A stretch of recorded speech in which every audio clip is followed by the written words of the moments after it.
¿Dónde más iré, Dios? ¿Dónde más iré? Tienes palabras de vida eterna. ¿Dónde más iré, Dios? ¿Dónde más iré? Tienes palabras de vida eterna. ¿Dónde más iré, Dios? ¿Dónde más iré? Tienes palabras de vida eterna. ¿Dónde más iré, Dios? ¿Dónde más iré? Tienes palabras de vida eterna.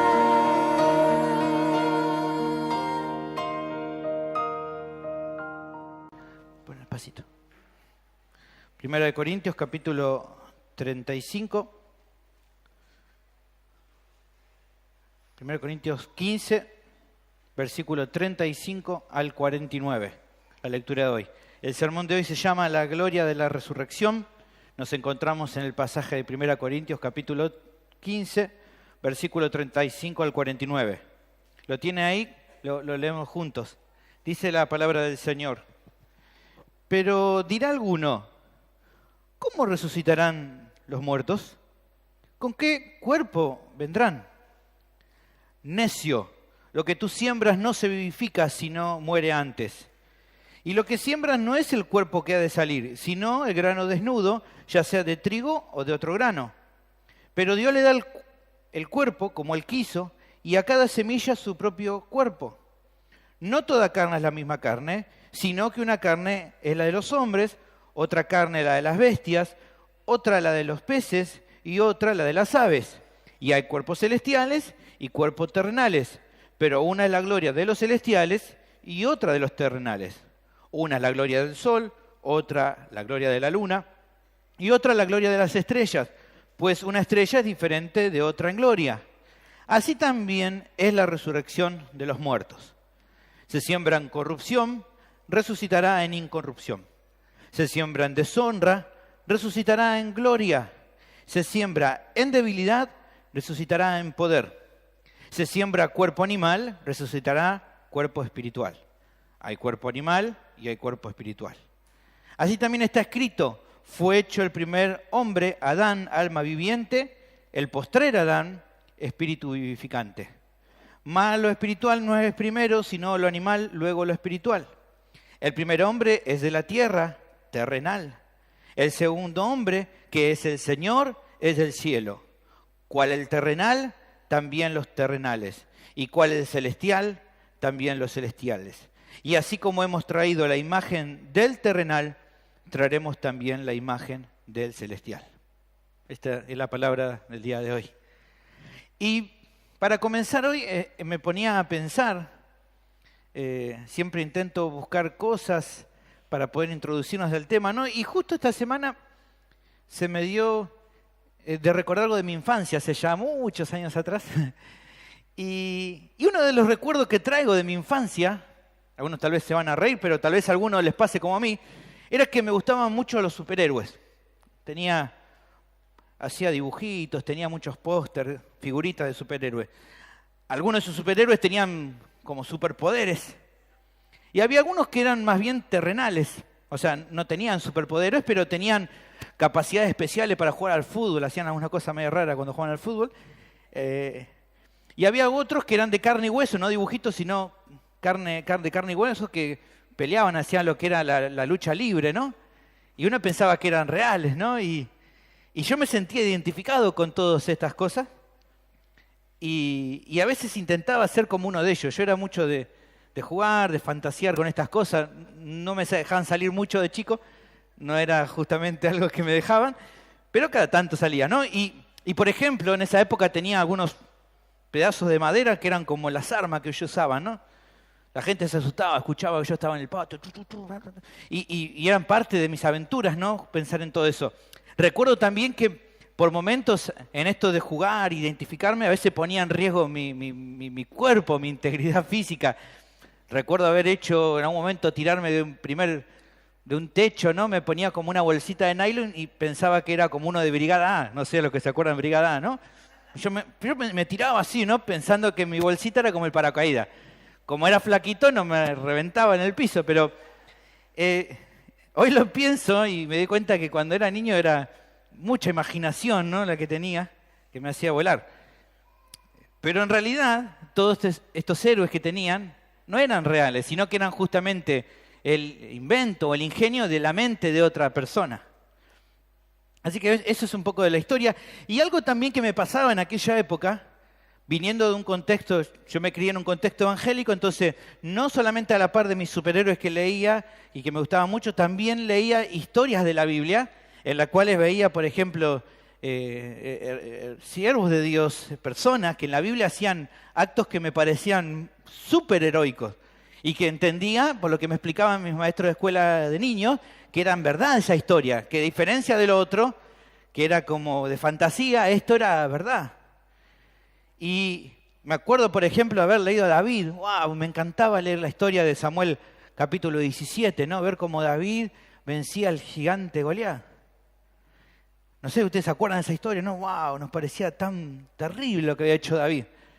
Me acuerdo también de Josué, de la historia de Josué, cómo él en un momento, en una batalla, clama a Dios y el sol se detiene, ¿no? Y las horas pasan y por medio de eso el pueblo de Israel recibe una gran victoria. ¡Wow! Me parecía impresionante la historia de Josué también. Y en el salón, ¿no?, de la fama de los hombres de la fe también se nos dan detalles de otros, muchos siervos de Dios que hicieron grandes proezas por medio de la fe. Hebreos capítulo 11, versículo 33 y versículo 34 nos cuentan algunos detalles. Dicen, por ejemplo, por fe conquistaron reinos, hicieron justicia, alcanzaron promesas. Esto me mata, esto taparon bocas de leones. Wow. Apagaron fuegos impetuosos, evitaron filo de espada, sacaron fuerzas de debilidad, se hicieron fuertes en batallas, pusieron en fuga ejércitos extranjeros. Esto era realmente algo fabuloso. Ahora, al ver estas proezas, ¿no?, es normal que nos sintamos como muy diferentes a ellos, viendo nuestras limitaciones. O sea, definitivamente no me veo matando yo a Goliat, ¿no bien? Lo pienso, lo veo a David ahí, yo no creo que sería. Yo creo que serían de los que estaban atrás de la trinchera, ¿no?, esperando a que otro vaya. No me imagino ahí pasando con una onda y con unas piedras, ¿no?, enfrentar a un muchachote. No me veo así, realmente. Me veo más bien en la trinchera, ¿no?, tomando unos mates, esperando que alguien pase por mí. Pero debemos entender que lo que ellos hicieron por la fe, en un sentido estaba dentro de un plan especial de Dios. Y que eso sucedió y lo pudieron lograr por el poder y la capacidad que el Señor les concedió. ¿Está bien? Y lo digo esto porque hoy no tengo que andar buscando derribar supuestos Goliat, ¿no? A veces hoy se escucha esto, ¿no? Tienes que buscar tu Goliat y tirarlo, ¿viste? Y mucho menos andar tapando boca de leones, no tenemos que andar haciendo eso, ¿está bien? Para eso están la gente del circo que se encargan de hacer eso. Nosotros no vamos a hacer eso.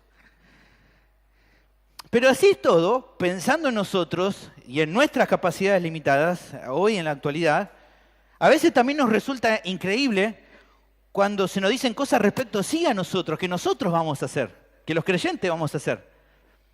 Porque bueno, nosotros no vamos a ser como David, ya pasó la historia de David, ya pasó la historia de Josué, ya pasó la historia de todos estos hombres, pero hay cosas que tienen que ver con los creyentes y que realmente, conociendo nuestras limitaciones, nos dan wow. Por ejemplo, 1 Corintios capítulo 6, versículo 3, dice, ¿no sabéis que hemos de juzgar a los ángeles?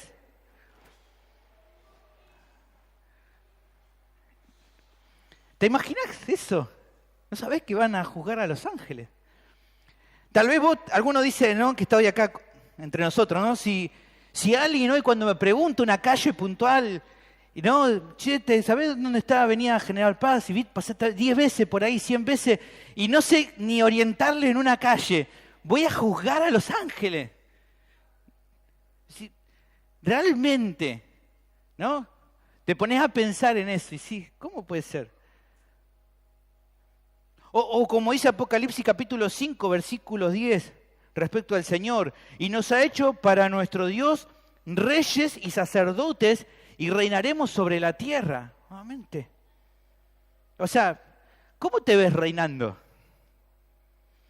Y nuevamente, tal vez alguna hermana acá tal vez está diciendo, si a duras penas logro que mis hijos me hagan caso, no me veo reinando justamente, ¿no? Realmente te comparás y decís, qué difícil que es pensar en algo así. Pero así dice la Biblia. Así dice. De nosotros, de los creyentes. ¿Puede ser posible que creyentes débiles como nosotros podamos algún día realizar este tipo de cosas? Bueno, no es raro ante esto que nos sintamos como asombrados, ¿no? Decir, ¿será posible? ¿Será que podré realmente? Y momentos de duda, ¿no? Dice, bueno, ¿será que lo dice literal o en sentido figurado, ¿no? Y como que empezamos a dudar, pues decimos, ¿realmente puede ser algo así? Es como volver a mi infancia y recordar, ¿no?, esos superhéroes que nos parecía como algo de fantasía. Y bueno, en un sentido, por momentos nos sentimos así. No nos vemos en este tipo de situaciones, pero la palabra de Dios no miente. A los corintios justamente se le había generado en parte esta duda debido a la influencia errónea. ¿Se acuerdan que vimos la semana pasada? La influencia errónea de algunos falsos creyentes dentro de la congregación le habían empezado a generar la duda de que esto no podía ser así, de la resurrección. Y ellos, viéndose a ellos mismos justamente sus limitaciones, les costaba creer que pudieran heredar la gloria eterna de la resurrección. ¿Nosotros seremos esos?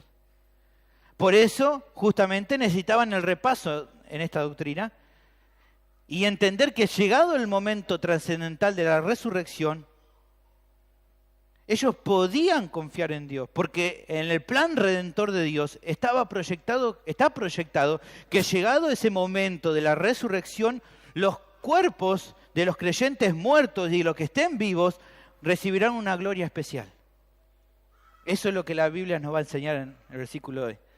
Que no hay que dudar, que no hay que tener temor, porque Dios ha definido que en la resurrección vas a recibir un cuerpo glorioso. Ese es el tema de hoy, entonces. Los creyentes recibirán cuerpos gloriosos en la resurrección. Y aunque te parezca extraño y aunque te parezca raro, la Biblia justamente en los textos de hoy nos da 4 enseñanzas preciosas para poder comprender un poco de cómo serán esos cuerpos de resurrección, esos cuerpos gloriosos. Así que si me seguís hoy y si te animás a seguirme, te voy a intentar mostrar 4 enseñanzas respecto a entender cómo serán esos cuerpos de resurrección. O por qué podemos estar también seguros de que esto va a ser así. Veamos la primera de las enseñanzas, versículo 35 al 38. Dice, vemos nuestros pasajes ahí, versículo 35 en adelante. Pero dirá alguno, ¿cómo resucitarán los muertos? ¿Con qué cuerpo vendrán? Y bueno, aquí encontramos la primera de las enseñanzas. La primera de las enseñanzas que te voy a mostrar es que los creyentes recibirán cuerpos gloriosos en la resurrección de acuerdo al diseño de Dios.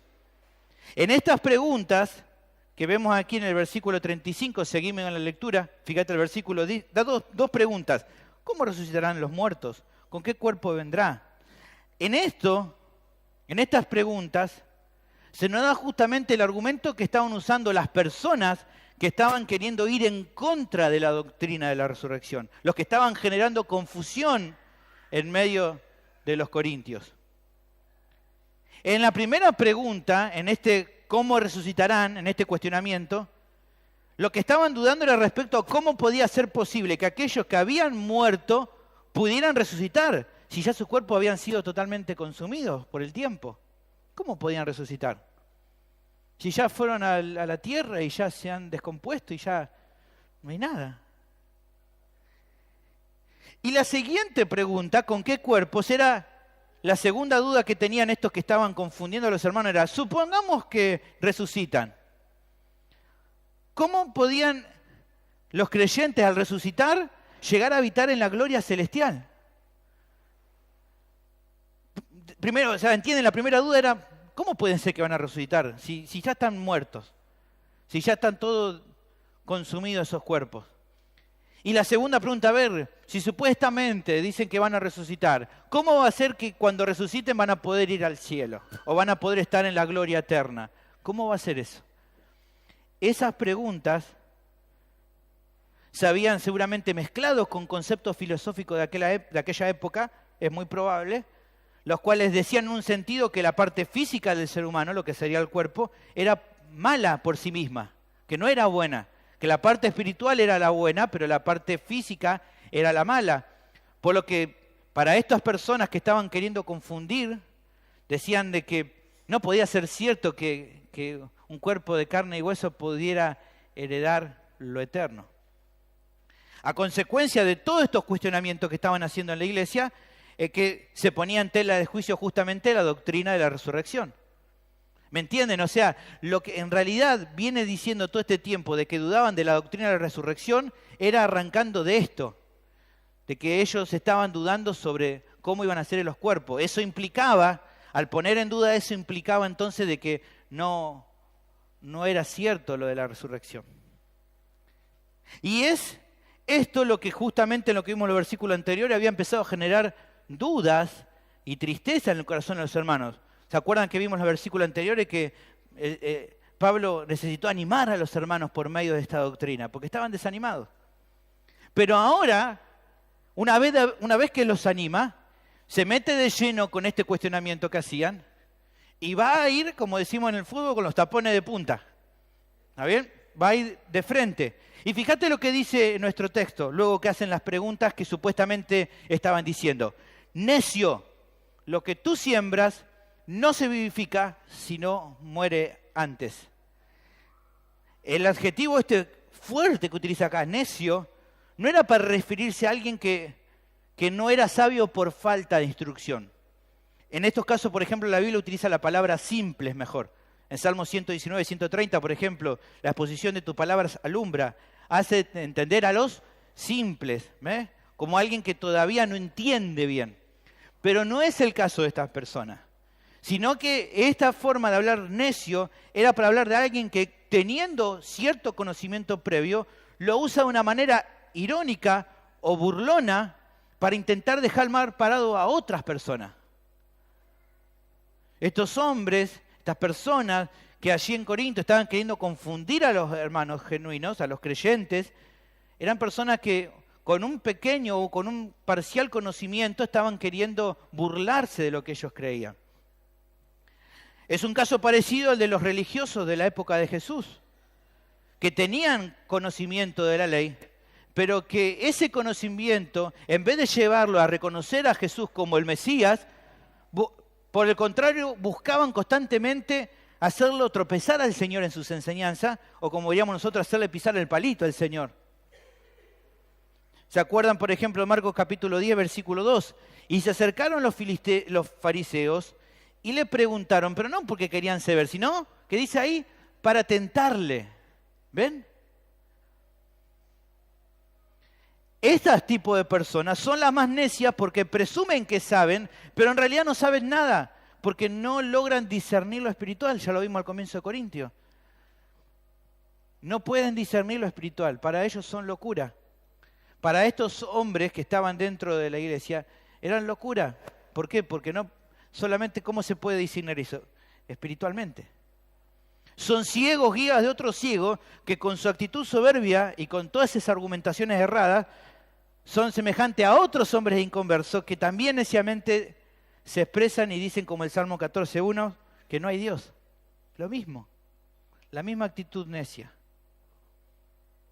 Sobre estas personas ya vimos que se da una descripción clara de ella en el versículo 34 de nuestro capítulo. ¿Qué dicen respecto a estas personas? No conocen a Dios, eran inconversas. Y tristemente los creyentes genuinos en Corintios le estaban dando cabida a esta enseñanza errónea, ¿se acuerdan? Le dice, para vergüenza vuestra os digo, no le den lugar a esta gente. No conocen a Dios, no le hagan caso. Son necios, están poniendo en duda lo que Dios va a hacer con usted en la resurrección.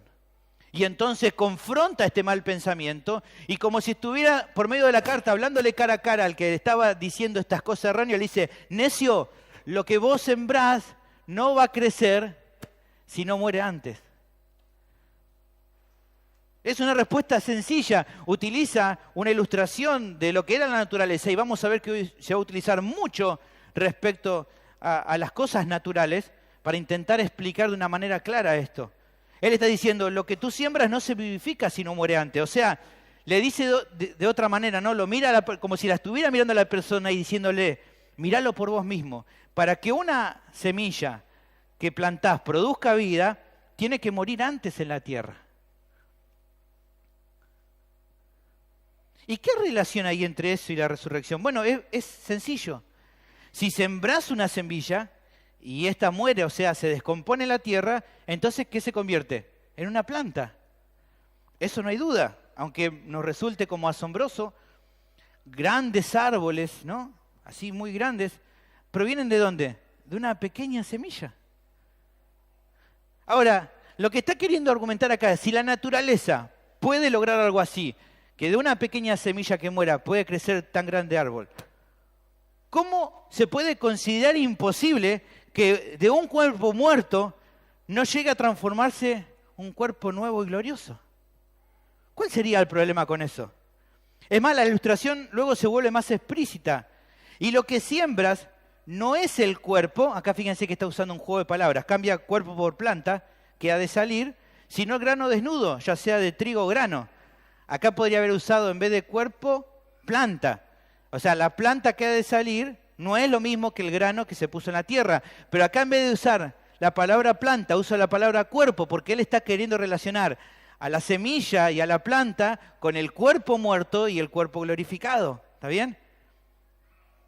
Y claramente hay una diferencia entre la semilla y la planta, como hay una clara diferencia entre el cuerpo natural o el cuerpo que está muerto, el creyente, con lo que será el cuerpo glorificado.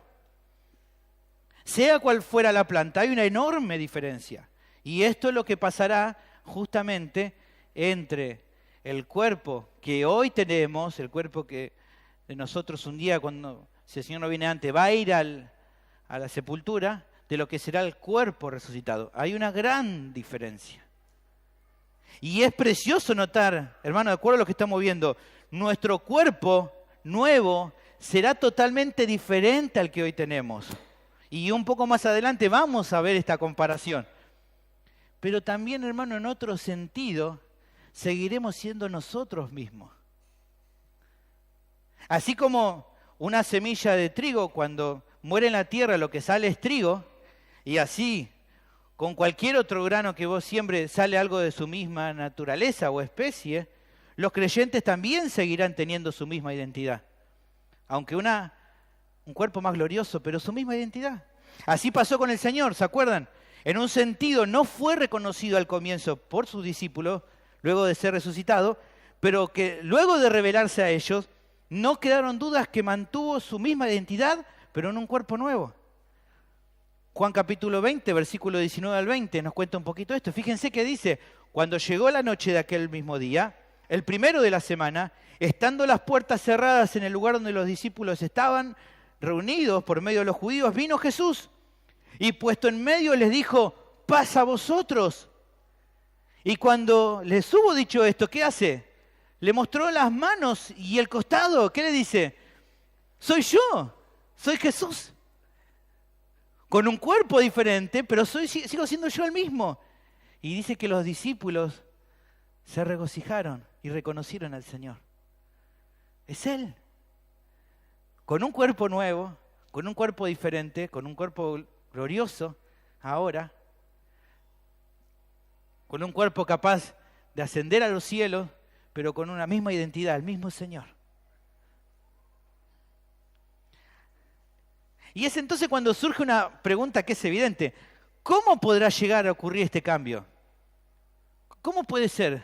¿Cómo puede ser que Sergio un día va a morir y luego va a renacer en la resurrección con un cuerpo nuevo, totalmente diferente que el que hoy está? ¿Cómo puede ser esto posible? Si te imaginas a vos mismo, decís, bueno, yo que tal vez mi mayor logro en la vida es hacer ricos mate y nada más que eso. ¿Cómo yo voy a tener un cuerpo glorificado y tan precioso? Bueno, La respuesta la tenemos en continuación y es la que nos da seguridad de que esto va a ocurrir. ¿Qué es? Lo que sigue a continuación. Pero Dios le da el cuerpo como Él quiso y a cada semilla nuevamente su propio cuerpo. En vez de decir planta, usa cuerpo porque Él quiere mostrarte esta idea. Aquí está la primera enseñanza del pasaje. Vamos a tener cuerpos nuevos gloriosos porque Dios determinó que así sea. Y punto.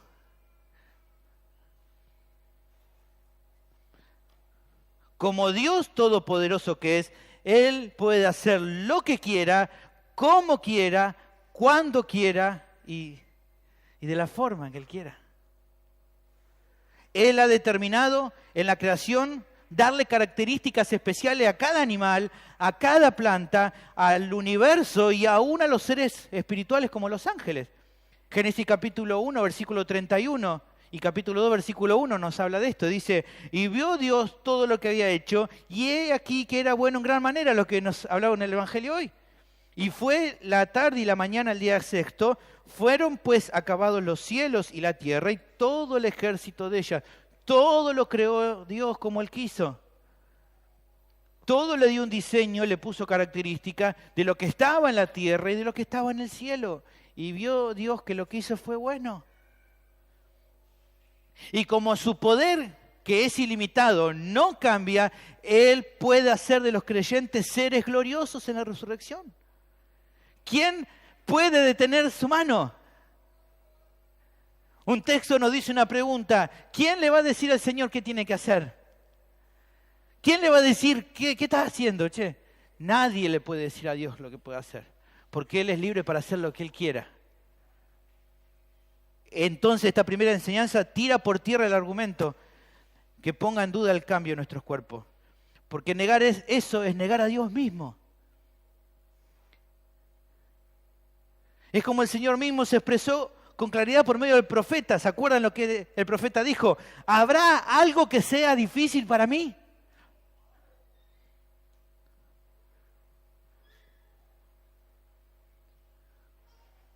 ¿Habrá algo que sea difícil para Dios?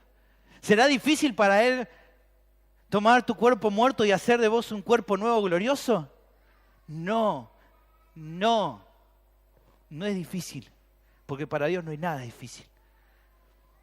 ¿Ves lo absurdo de desconfiar de esta doctrina? Pero no nos quedemos acá, vamos a avanzar a ver la segunda enseñanza. Los creyentes recibirán cuerpos gloriosos en la resurrección al ser transformados. Versículo 39 dice, no toda carne es la misma carne, sino que una carne es la de los hombres, otra carne la de las bestias, otra la de los peces y otra de las aves. Y hay cuerpos celestiales y cuerpos terrenales, pero uno es la gloria de los celestiales y otra de los terrenales. Una es la gloria del sol, otra la gloria de la luna y otra la gloria de las estrellas. Pero una estrella es diferente de otra en gloria. Aquí tenemos toda una lista de diferentes elementos de la tierra y del cielo que nos busca dar la idea de que en la creación que vemos, todo muestra la gloria de Dios. Por un lado, los seres vivos en la tierra tienen cada uno un diseño especial que los distingue. Infinidad de diferentes especies, bacterias, animales, peces, es infinidad de cantidad. Cada uno, como dice nuestro texto, con una carne especial, con un diseño especial, con una forma especial que lo distingue de otro.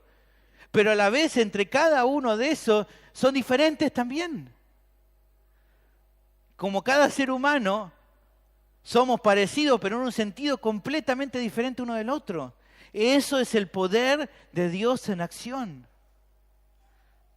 Pero también se nombra a los cuerpos celestes, los cuales también tienen cada uno un resplandor especial. La luna refleja el sol refleja una luz terrible, los planetas otro resplandor, las estrellas otro resplandor. Y entonces finalmente el texto hace la comparación. Una es la gloria de los cuerpos terrenales y otra la gloria de los celestiales. ¿Y qué relación tiene esto con lo que se viene marcando? Bueno, hay una preciosa relación que la encontramos en cómo comienza el versículo 42, que es la segunda enseñanza del pasaje de hoy. Así también es la resurrección de los muertos. Lo que expresa aquí es que así como cada ser en el universo tiene una gloria especial, los creyentes también recibirán una gloria única y especial. Eso es lo que está dando a entender aquí. Así como cada animal, cada ser viviente en la tierra tiene una gloria especial que Dios le diseñó, y así como en el cielo cada cosa tiene una gloria especial y Dios así lo determinó, así también los cuerpos de los creyentes resucitados, gloriosos, también tendrán una gloria mucho más especial que todo eso. Colosenses capítulo 3, versículo 4 dice, cuando Cristo vuestra vida se manifieste, entonces vosotros también seréis manifestados con Él en gloria. A este proceso se lo conoce comúnmente en teología como la glorificación, en la cual la transformación de los creyentes dará comienzo a la etapa final de la redención. Si observamos en las dos listas de cuerpos terrenales, cuerpos celestiales, obviamente que para la época cuando se escribe la epístola, lo que más asombro daba, ¿cuáles eran? Los cuerpos celestiales, ¿no? Nos parecían wow. Pero también hoy en este tiempo, aún con todos los adelantos tecnológicos y pudiendo conocer más los diferentes aspectos de la vida en la tierra, aún sigue siendo algo fabuloso y glorioso la gente cuando se asombra al ver las cosas del cielo. No sé si a ustedes les pasa, pero nos causa... Cuando a veces no en la tele sale y dice, hoy esta noche va a haber un eclipse y están toda la gente esperando, ¿no? Ahí con su lente ahí, ¿no? O eclipse de tal, de sol, ¿no? Y todo con, alguno con la máscara de soldador, ¿viste? Para ver así. Sí, alguno ha usado la máscara de soldador. Estamos ahí porque nos interesa, nos causa, ¿no? ¡Wow! ¡Qué cosa!, ¿no? ¡Qué bárbaro! Seamos honestos, hermanos, los que han podido tal vez ir alguna vez al campo, una noche de verano, lejos de las luces y poder ver todas las estrellas, es algo hermoso. Es algo precioso. No te cansás de mirar. Decís, wow. Ahora, hermanos, aunque todo eso nos causa asombro, este asombro no se compara con la gloria de los santos en luz. Los creyentes van a brillar. Van a resplandecer como el sol en el reino de Dios. Mateo capítulo 13, versículo 43 dice, entonces los justos resplandecerán como el sol en el reino de su Padre. ¡Wow! Terrible. Yo decía, voy a sí. O sea, ¿ves lo asombroso que es esto? Que aunque te causa tanto asombro todo lo que ve alrededor, nada de eso se compara a la gloria de tu cuerpo y de mi cuerpo cuando resucitemos al final de los tiempos. Y te pusiste a pensar que ese momento de la glorificación es tan seguro que ya la Biblia en un pasaje lo menciona como en tiempo pasado. Es tan seguro que ya se nombra en Romanos 8, 29, 30, porque a los que antes conoció, también los predestinó para que fuesen hechos conforme a la imagen de su Hijo, para que Él sea el primogénito entre muchos hermanos. Y a los que predestinó, a estos también llamó. Y a los que llamó, a estos también justificó. Y a los que justificó, ¿qué dice al final? A estos también glorificó. ¿Eso pasó? Todavía no, pero es tan seguro que ya se nombran pasado. Porque va a pasar. Hermanos, ¿ves la gracia de Dios en haberte escogido para un día recibir este cuerpo nuevo que va a ser especial y glorioso? No caben dudas, hermanos, que ante semejante promesa nuestras vidas se están y se deben animar esperando el regreso del Señor. Nuestras mentes no llegan a comprender lo que va a ser ese momento. Pero qué esperanzador es saber que Dios lo prometió y Él no fallará. Él lo va a cumplir. La tercera enseñanza de nuestro texto es que los creyentes recibirán cuerpos gloriosos en la resurrección con características especiales. A continuación el pasaje da características que comparan el cuerpo que hoy tenés con el cuerpo que tendrás en la resurrección. Versículo 42, la segunda parte. Se siembra en corrupción, resucitará en incorrupción.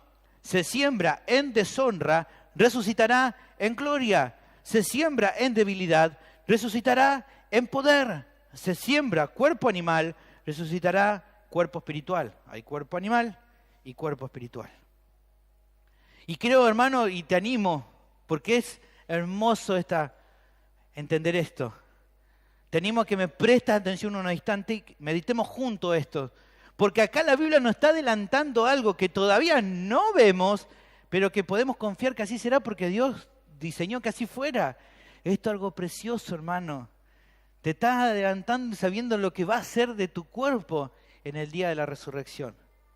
Y esta es la tercera enseñanza que el pasaje nos da. Y miremos juntos lo que se menciona. ¿Qué dice primero? Seguid conmigo, dice, se siembra en corrupción, resucitará en incorrupción. Hermano, nuestros cuerpos naturales van creciendo y van sufriendo el desgaste lógico de los años. Yo ya no soy el pibe que era. Y está bien. Nos vamos poniendo viejitos, se nos va cayendo el pelo, aunque a veces intentamos, ¿no?, moverlo de un lado a otro, se nos cae.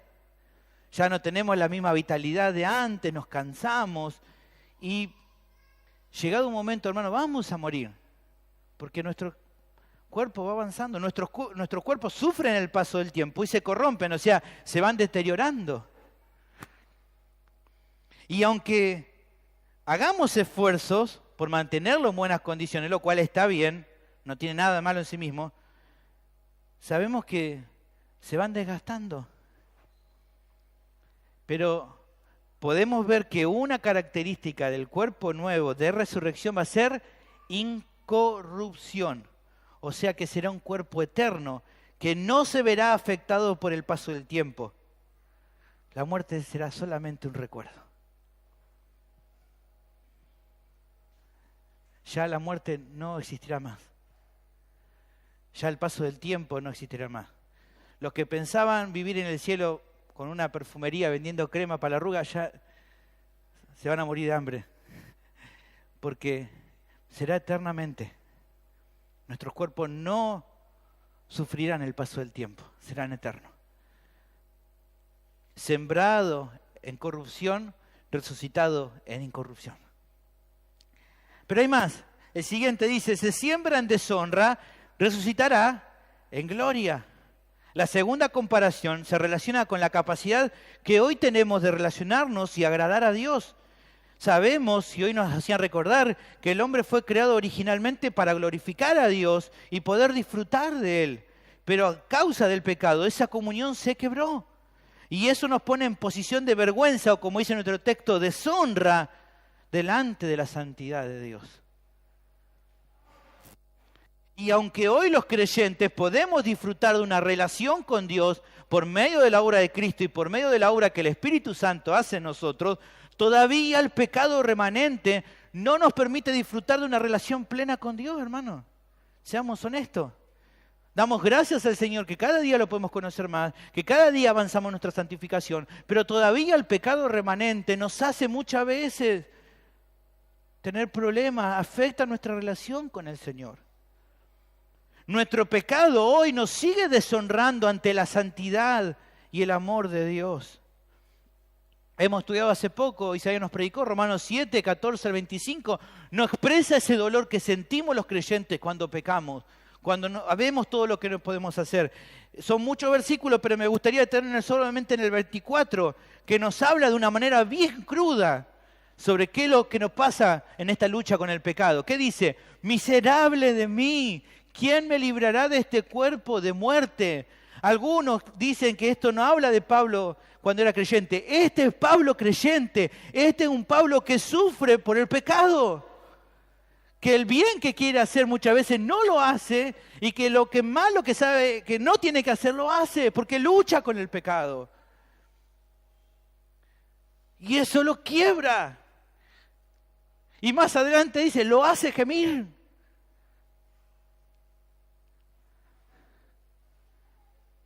Pero hermanos, eso será completamente diferente cuando resucitemos, dice nuestro texto, en gloria. Ahí podremos agradar perfectamente en todo al Señor, alabarlo y gozar de Él por toda la eternidad. Romanos 8, 22 y 23, sabemos que toda la creación gime a una y aún estando con dolores de parto hasta ahora, y no solo ella, sino que también nosotros mismos, que tenemos la primicia del Espíritu, nosotros también gemimos dentro de nosotros mismos, esperando ¿qué cosa? La adopción, la redención de nuestro cuerpo. Que nuestro cuerpo sea resucitado para que ya el pecado no esté más en nosotros y poder así disfrutar completamente del Señor. Que ya más el pecado no sea un obstáculo para poder relacionarnos y disfrutar del Señor. Ya no habrá nada, no habrá nadie que pueda afectar esta relación de amor, porque todos los enemigos de este amor serán completamente destruidos. Ya nada va a afectar la relación que tengo con el Señor. Y estoy seguro que cada creyente que está aquí ama al Señor de todo corazón, pero sufre cuando peca. Te pones mal, decís, otra vez, ¿por qué, Señor? ¿Por qué? Pero nuestra bendita esperanza es que aunque hemos sido sembrados en deshonra, seremos resucitados en gloria. Y ya no habrá más problema por el pecado. Y ya será algo que quedará en el pasado para siempre. Se siembra en debilidad, dice nuestro texto, resucitará en poder. La tercera característica es la diferencia en lo que se refiere a la fortaleza de nuestras vidas. Hoy somos débiles respecto a nuestra fuerza, ya que tienen un límite. Algunos muchachos acá son más fortachones, aguantan un poco más. Algunos no aguantamos tanto, ¿no? Estar corriendo mucho tiempo, nos cansamos. Llega un horario, nos sentimos ya que queremos dormir porque estamos refundidos. Hay otros, ¿no? Mi hija a veces son las 11 de la noche y está con todas las pilas. Y yo digo, ¿cuándo se cansa? Yo estoy cansado, no soporto, no aguanto tanto, no tengo tanta resistencia como ella. Y está bien que así sea, porque estamos limitados. También podemos sufrir daños en nuestro cuerpo y también en nuestra salud. Aunque nuestro cuerpo terrenal fue diseñado con sistemas de protección que nos protegen contra muchas enfermedades y también contra algunos golpes, ninguno de nosotros está exento de enfermarse. Como tampoco de no golpearse, fracturarse algo, ¿no? Doblarse un tobillo, de diferentes formas que pueden pasar. Todo esto puede pasar. Nuestras vidas en un sentido son frágiles y como dice nuestro texto son débiles. Somos sembrados en debilidad. Somos frágiles y débiles. Tal es así que en muchos casos aún nuestro servicio y aún nuestra búsqueda de Dios requieren de un gran esfuerzo personal debido a nuestras limitaciones. El Señor en un sentido le exhortaba a los discípulos, le decía, velad y orad para que no entréis en tentación. El espíritu la verdad está dispuesto, pero la carne es débil. Cuesta muchas veces. Tenés que poner mucho esfuerzo. Pero en comparación, nuestros cuerpos nuevos, dice nuestro texto, resucitarán en poder. Y no podemos saber con total certeza, podríamos imaginar un montón de cosas, pero podemos imaginar, sí, por nuestro contexto aquí, que no tendrán la fragilidad que tenemos hoy. Todo lo que deseemos hacer en ese momento, que obviamente será de honra para Dios, porque ya no va a haber pecado en nosotros, lo vamos a poder realizar plenamente. Ya no va a haber enfermedad que nos limite, ya no va a haber limitaciones de nuestro cuerpo que no nos permitan hacer lo que querramos para el Señor. Nuevamente, si alguno pensaba ir al cielo para ser farmacéutico, se va a fundir. No va a haber enfermedad, no va a haber limitación. Y los que son Acá más peticitos van a decir, gloria a Dios, voy a ser más alto. No sé cómo será, pero vamos a poder tener una capacidad especial. Nuestro cuerpo no va a sufrir las dolencias que tienen actualmente.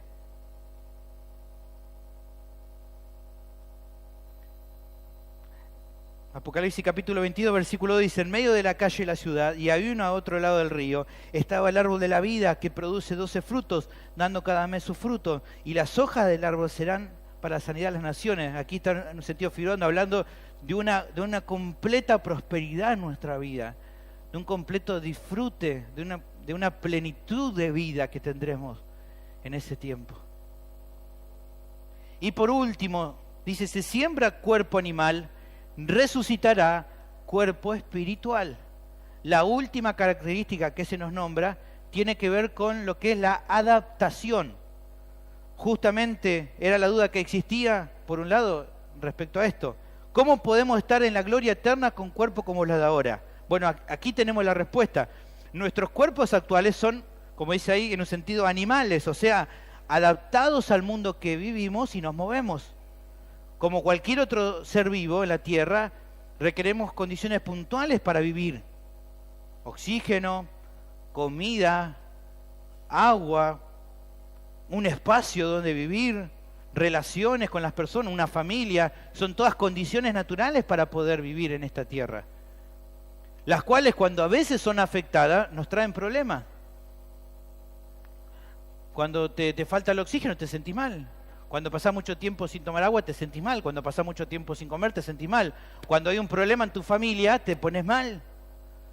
Cuando tenés un problema de lugar para vivir, también estás mal.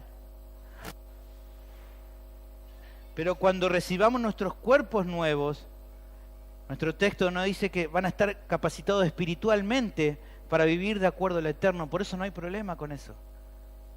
Porque ya nuestros cuerpos no serán como ahora. En un sentido, seremos semejantes a los ángeles que como hoy existen actualmente, pueden habitar en la presencia de Dios dentro de la gloria celestial. El Señor Jesús, en Lucas capítulo 20, versículo 34 al 36, hace esta mención para entender cómo será esa adaptación. Dice, entonces respondiendo Jesús le dijo, los hijos de este siglo se casan y se dan en casamiento. Nuestra adaptación a esta tierra. Mas los que fueren tenidos por dignos de alcanzar aquel siglo y la resurrección de entre los muertos, no se casan ni se dan en casamiento, porque no pueden ya más morir, pues son iguales a los ángeles y son hijos de Dios al ser hijos de la resurrección. No necesitan casarse, no necesitan otro tipo de cosas, porque van a estar adaptados al tipo, a las capacidades necesarias para vivir en la gloria celestial. Como hoy viven los ángeles. De la misma manera será con los hijos de la resurrección. El Señor lo está aclarando ahí. No pueden comparar hoy las condiciones de vida de este tiempo con lo que será en aquel tiempo, porque son dos cuerpos diferentes. Y cada cuerpo está adaptado al medio donde vive. Por lo que así como hoy estamos adaptados a la vida eterna, un día también estaremos adaptados para vivir en el reino del Señor. ¿Cuántas características, hermano? Es terrible todo esto. A veces pasamos estos versículos así rápido, no nos damos cuenta de todo lo que se nos adelanta que será de nosotros. Mi pregunta es, ¿se llena de gratitud tu vida con todo esto? ¿Ves qué poco importante puede ser tu condición actual ante tan situación? El texto de Romanos 8:18 que leímos la vez pasada, ¿se acuerdan? Pues tengo por cierto que las aflicciones del tiempo presente y todo lo que sigue toma más sentido ahora. Aflicciones del tiempo presente que pueden ser limitaciones físicas, enfermedades, problemas en nuestra vida, cualquier otra cosa de estas. Las aflicciones del tiempo presente, todas estas limitaciones que tenemos en nuestro cuerpo de hoy, no son comparables con la gloria venidera que en nosotros, en nuestros cuerpos, ha de manifestarse. No hay comparación. ¿Puedes darle la gloria a Dios por esto? por último, la cuarta de las enseñanzas de hoy es que los creyentes recibirán cuerpos gloriosos en la resurrección semejantes al de Cristo. Nuestro texto da la cuarta enseñanza importante para entender que tendremos cuerpos gloriosos en la resurrección. ¿Qué dice? Así también está escrito: fue hecho el primer hombre, Adán, alma viviente; el postrer Adán, espíritu vivificante. Mas lo espiritual no es primero, sino lo animal; luego lo espiritual. El primer hombre es de la tierra, terrenal; el segundo hombre, que es el Señor, es del cielo. Cual el terrenal, también los terrenales; y cual el celestial, también tales también los celestiales. Y así como hemos traído la imagen del terrenal, traeremos también la imagen del celestial. Lo primero que hace nuestro texto aquí finalmente es citar la porción de Génesis capítulo 2, versículo 7, pero agrega las palabras primer y la palabra Adán. Génesis 2:7 dice: entonces Jehová Dios formó al hombre del polvo de la tierra y sopló en su nariz aliento de vida. Y aquí está la cita que da nuestro texto. Y fue él, y agrega, primer hombre, Adán, un ser viviente. Agrega esas dos palabras. Este primer hombre, Adán, fue hecho perfecto en todo y con la posibilidad de vivir para siempre. Génesis capítulo 2, versículo 9 nos dice: y Jehová Dios hizo nacer de la tierra todo árbol delicioso a la vista y buen árbol para comer, también el árbol de la vida en medio del huerto y el árbol de la ciencia de bien el mar. Les había dado el árbol de la vida para que viviera para siempre. Pero lamentablemente, hermanos, trágicamente podríamos decir, a causa del pecado, el hombre ya no pudo disfrutar de eso. Génesis capítulo 3, versículo 22 nos muestra justamente lo terrible. Y dijo Jehová Dios: he aquí el hombre es como uno de nosotros, sabiendo el bien y el mal. Ahora pues, que no alargue su mano y tome también del árbol de la vida y coma y viva para siempre. No lo va a poder tomar. No va a poder vivir eternamente este hombre. En cambio, dice nuestro texto, el postrer Adán fue hecho espíritu vivificante. El texto se está refiriendo obviamente ¿a quién? A Jesús, nuestro Salvador. Si por Adán heredamos la condenación y la muerte, por medio de Cristo la vida eterna, que incluye lógicamente un cuerpo nuevo en la resurrección. Romanos capítulo 5, versículo 18. Así que, como por la transgresión de uno, del primer hombre, de Adán, vino la condenación a todos los hombres, de la misma manera por la justicia de uno, de Cristo Jesús nuestro Salvador, vino a todos los hombres la justificación de vida. Por uno la condenación y la muerte, por el otro la vida. Pero así todo, nuestro texto nos habla de que hay un orden. Primero se manifestó Adán, el primer hombre que es de la tierra, como dice nuestro texto y como nos asegura Génesis 3:23, dice: y lo sacó Jehová del huerto del Edén, Adán, para que labrase la tierra de la cual fue tomado. ¿Ven? Está hablando de que el primer Adán fue hecho de la tierra, proviene de la tierra. Ese fue el primer Adán que se manifestó en orden. En cambio, el segundo, el Verbo hecho carne, nuestro Señor, dice que Él vino del cielo. ¿Qué dice Él mismo? Juan 6:38. Porque dice: he descendido del cielo. No para hacer mi voluntad, sino de aquel que me envió. ¿Ven? El primer hombre terrenal, proveniente de la tierra. El segundo hombre celestial, vino del cielo. De la misma forma, hoy, de acuerdo a este orden, vivimos primero nuestra naturaleza terrenal, pero sabiendo que un día tendremos la celestial. Hay un orden. Primero lo terrenal y luego lo celestial. Y eso nos llena de expectativa, hermano. Es aquí donde nos paramos a observar, creo yo y entiendo, la más preciosa de estas 4 enseñanzas de hoy, hermano. Es lo más precioso que hoy te voy a poder decir, creo yo. Que en la resurrección recibiremos cuerpos semejantes al de Cristo. ¡Wow! De las apariciones del Señor, luego que Él resucitó y que la Biblia nos relata de eso, podemos notar que En Él había muestras preciosas de la gloria y el poder de Dios. Y aunque versículo anterior hemos visto características gloriosas de lo que va a ser nuestro cuerpo, en la resurrección, lo que tenemos que entender que esto se une en esto, en que todas esas características, ¿a qué apunta? A que seremos como ¿quién? Como Cristo. En definitiva, hermano, resumiendo todas estas características gloriosas, entender que vas a ser como Cristo. Dice la palabra de Dios que Él transformará nuestros cuerpos naturales para hacerlos gloriosos, tal como Él es. Filipenses capítulo 3, versículo 21. Leemos del versículo 20. Nuestra ciudadanía está en los cielos, de donde también esperamos al Salvador, al Señor Jesucristo. ¿Qué va a hacer Él?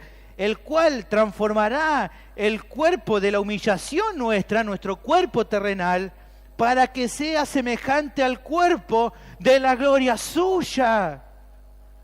¿Cómo podrá hacerlo? Por el poder con el cual puede también sujetar a sí mismo todas las cosas. Es terrible esto. Es terrible. Tomará el cuerpo de la humillación, este cuerpo hoy, que como vos decís, ¿qué voy a hacer yo? ¿Qué puedo hacer yo? Él tomará ese cuerpo de humillación y lo transformará, dice, semejante al de Él, el de la gloria suya. No podemos llegar a tener una idea total de cómo va a ser eso. No lo sé, no lo sabemos. Pero sí podemos estar seguros, porque la Biblia lo asegura, que seremos semejantes a Él. Primera de Juan, capítulo 3, versículo 2, el apóstol Juan dice, amados, ahora somos hijos de Dios, y aún no se ha manifestado lo que hemos de ser, pero sabemos, dice, que cuando Él se manifieste, ¿qué dice ahí? Seremos semejantes a Él. Nada más y nada menos. Bendita esperanza que nos llena de gozo y expectativa, hermanos. Pero también, hermanos, podemos ver en esta enseñanza una situación que nos lleva aún más a adorar a Dios y a humillarnos ante su presencia. ¿Qué cosa nos encontramos implícito aquí? Que la transformación gloriosa que recibiremos no es fruto de algún mérito personal o de alguna obra que hagamos o que pudiéramos hacer, sino únicamente por la obra de Cristo a favor tuyo. Todo esto que hemos hablado es solamente por su gracia. No hiciste nada para merecerlo, sino que Él lo hizo por gracia. Hermano, esto es gracia sobre gracia. Pero también es que en Cristo Jesús, como vimos en el versículo 20, encontramos las primicias de los que resucitaron. Porque Él es en todo igual que nosotros. Sufrió cansancio, sufrió pruebas, luchas y tentaciones iguales que las nuestras. Sufrió el desprecio y el martirio en un mundo en el cual Él no encajaba, ya que su ciudadanía era del celestial. No encajó en este mundo, porque no era de este mundo. Como un hombre, al igual que nosotros, Él murió. Pero no porque haya cometido un pecado, porque Él jamás pecó, sino que murió al cargar sobre Él nuestros pecados. Toda la ira de Dios fue sobre Él, la ira que vos y yo merecíamos.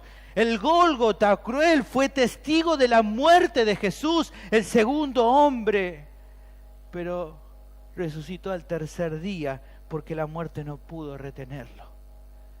Y apareció con un cuerpo nuevo y glorioso.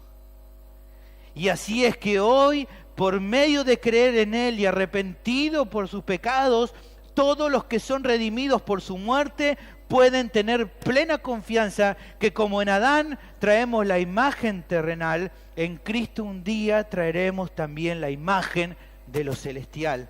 Y que las aflicciones al presente no son más que el testimonio y garantía de que un día recibiremos gloria juntamente con Cristo, dice nuestro texto de 1 de Pedro 4, 12 y 13, con gran alegría. Amado, No os sorprendan que el fuego de prueba que os ha sobrevenido, como si alguna cosa extraña os aconteciese, sino gozaos por cuanto sois participantes de los padecimientos de Cristo. ¿Para qué?